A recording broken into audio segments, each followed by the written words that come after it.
So I love doing taekwondo and was once a national champion.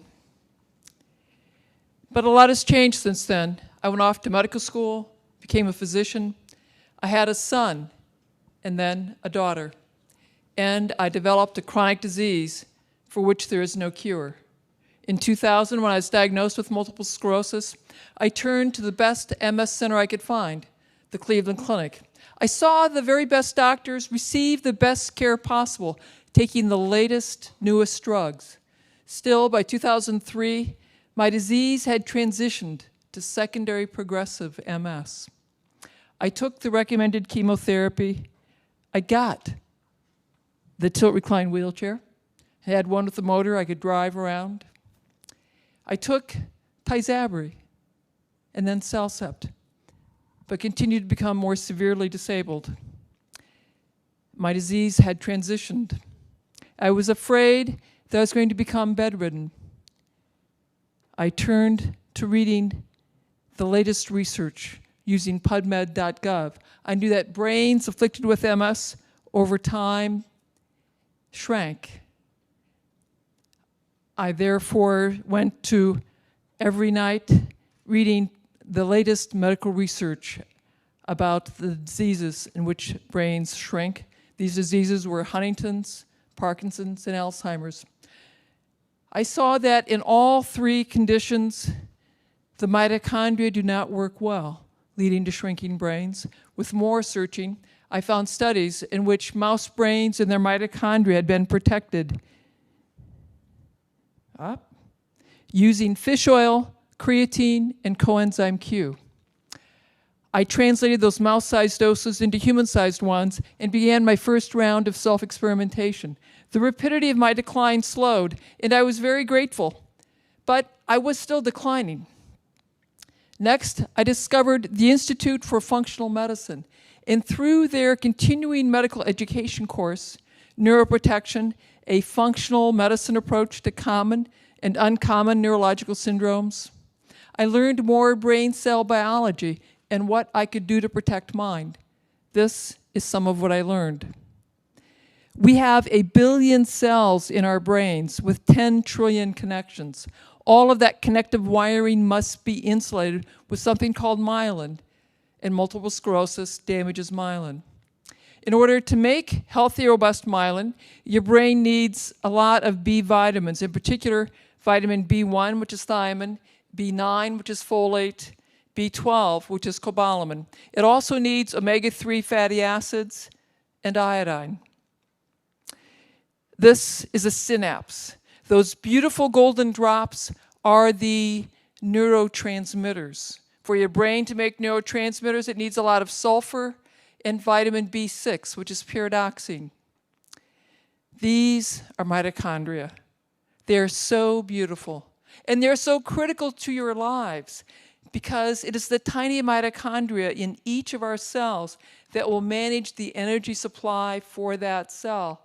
Without your mitochondria,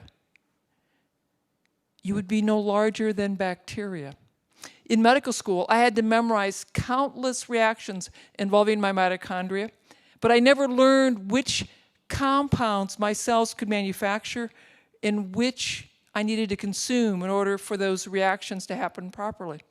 I now know that I need a lot of B vitamins, sulfur, and antioxidants for my mitochondria to thrive. And so I added B vitamins, sulfur, and antioxidants to my daily regimen.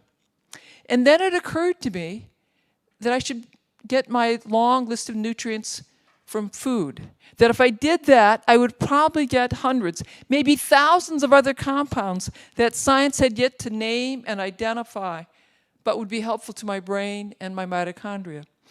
But, I didn't know where they were in the food supply, and neither did the medical techs nor the food science techs with whom I consulted. But the internet did. And so that's really very helpful. So using it, I was able to design a food plan specifically for my brain and my mitochondria. And now, before I tell you what that food plan is, we're going to check in to see what Americans are eating. I'm going to start with you guys. So I want you to think back to the last 24 hours Add up all the fruits and vegetables that you've eaten. Don't include potatoes or corn because those are starches. Now, if you could cover a dinner plate heaped high, raise your hand. Come on, don't be shy. Raise your hands. Okay. Now, if you could cover 2 dinner plates, keep your hands up. Anyone can have eaten 3 dinner plates. Look around. See how few hands are up. Okay? Now we're going to check with another family. This is from Hungry Planet by Peter Wenzel. It shows what this American family will eat in the coming week. Look closely, and you're going to see a lot of processed foods in boxes, jars, and other containers. This is how most Americans eat, and this is how most societies eat as they become more affluent. And it's likely why, as societies become more affluent, their health declines. This slide is from work done by Professor Lauren Cordain. He is showing the percent of Americans whose daily intake is below the recommended daily allowance for a variety of important nutrients. On the bottom half of the slide are you'll see that less than half of us take in enough B vitamins, vitamin C, and vitamin A. Now, if you look at the top half of the slide, you'll see that 2/3 of us do not take in enough calcium, magnesium, zinc, or iodine, and that 80% do not take in enough omega-3 fats. You are all starving yourselves. We are alive because of complicated chemical reactions. If you're not providing the building blocks, that is the vitamins, minerals, essential fats, those reactions cannot happen properly, leading to the wrong structures being made or structures simply not being made at all. You set the stage for chronic disease. This is why our children are born with jaws that are too small, leading to crooked teeth and smaller brains. This is why your blood vessels become stiff as you age. This is why 1 in 3 American children, or 1 in 2 if you're African American or Hispanic, will become diabetic and obese as children or young adults. This is why if you go to our schools, every year we have more and more children with severe learning problems and severe behavior problems. But it does not have to be this way. For 2.5 million years, humans ate what we could gather and hunt. They're called foragers, also known as hunter-gatherers. That hunter-gatherer diet, that paleo diet, consists of leaves, roots, berries, meat, and fish. It's locally obtained, fresh, in season, and of course, organic. The Inuits in the far north ate very differently than the Africans on the savannah. And yet, when scientists have analyzed these hunter-gatherer diets, they exceed the recommended daily allowance 2 to 10-fold, depending on the nutrient. These ancient peoples know more about eating for optimal health and vitality than we physicians and we scientists. The hunter-gatherer diet has more nutrition than the American Heart Association diet, more nutrition than the American Diabetes Association diet, and more nutrition than the USDA Food Pyramid diet. I therefore started with a hunter-gatherer diet. I used those concepts, but I structured it to be sure I was getting the nutrition, the vitamins, minerals, nutrients that I identified as critical to my brain cells and my mitochondria. That diet is this: 3 cups of green leaves, 3 cups of sulfur-rich vegetables, 3 cups of bright color, grass-fed meat, organ meat, and seaweed. 3 cups is a dinner plate heaped high. I start with greens because they are rich in B vitamins, vitamins A, C, K, and minerals. And those are 2 types of kale. Kale has the most nutrition per calorie of any plant. The B vitamins will protect your brain cells and your mitochondria. Vitamins A and C support your immune cells. Vitamin K keeps your blood vessels and bones healthy. And minerals are cofactors for hundreds of different enzymes in your bodies. Plus, having a plate full of daily greens will dramatically lower your risk of cataracts and macular degeneration, a leading cause of blindness in the U.S. So, have more kale, more parsley, more cooked greens. Have more smoothies and greens. Have dehydrated or kale chips, which are so delicious. My teenage daughter and her friends love them. I want you to have 3 cups, a plate full of sulfur-rich vegetables every day. Your brain and your mitochondria need sulfur. Your liver and kidney need sulfur so they can remove toxins from your bloodstream. The cabbage family is rich in sulfur. That includes cabbage, broccoli, cauliflower, Brussels sprouts, turnips, rutabagas, radishes, collards, and kale. The onion family is also rich in sulfur. Onions, garlic, leeks, chives, shallots, and so are mushrooms and asparagus. I also want you to have a plate, 3 cups, preferably 3 different colors every single day. Colors are flavonoids and polyphenols. These are potent antioxidants that will support your retina, your mitochondria, your brain cells, and the removal of toxins. You can get your colors from vegetables like beets, carrots, peppers, red cabbage, or you can get them from berries and brightly colored fruits like peaches and oranges.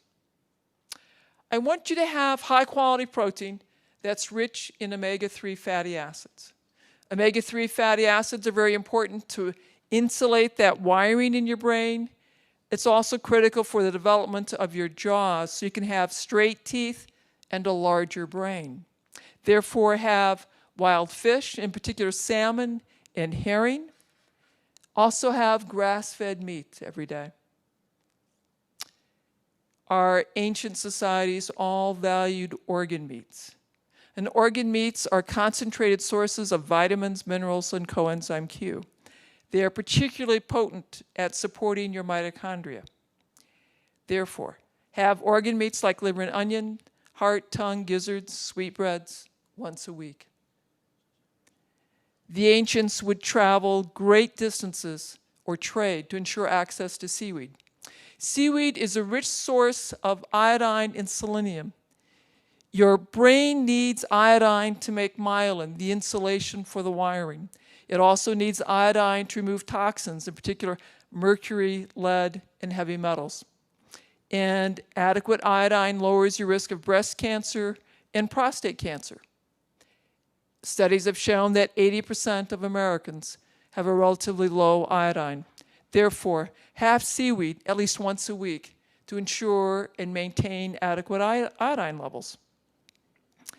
Most Americans can't imagine eating 9 cups, 3 platefuls of vegetables and berries every day.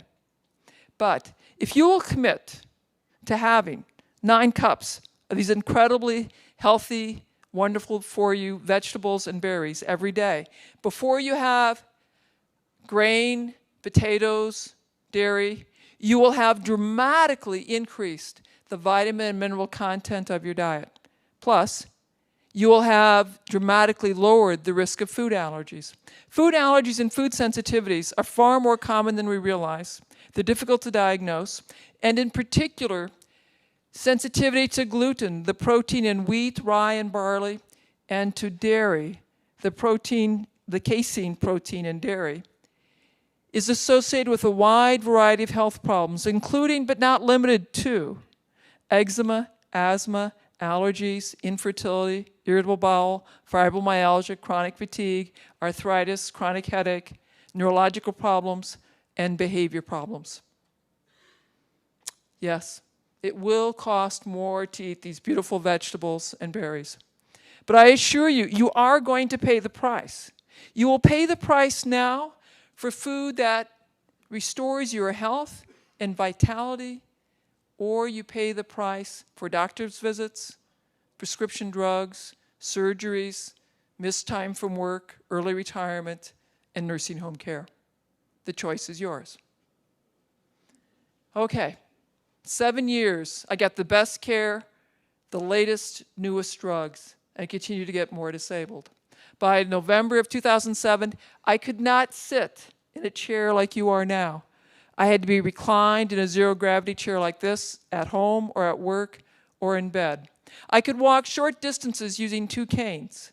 I was losing my keys, my phones. I was having nightmares that my chief of staff had pulled my clinical privileges. That is when I designed a diet specifically for my brain cells and my mitochondria. That's when I became a modern-day hunter-gatherer. 3 months later, I could walk between exam rooms using one cane. The month after that, I could walk throughout the hospital without a cane. At 5 months, I got on my bike for the first time in a decade, and I pedaled around the block. 9 months into my new way of eating, I pedaled 18 miles. The following year, I did a trail ride in the Canadian Rockies. I am the canary in the coal mine, here as a warning to all of you. We have a choice.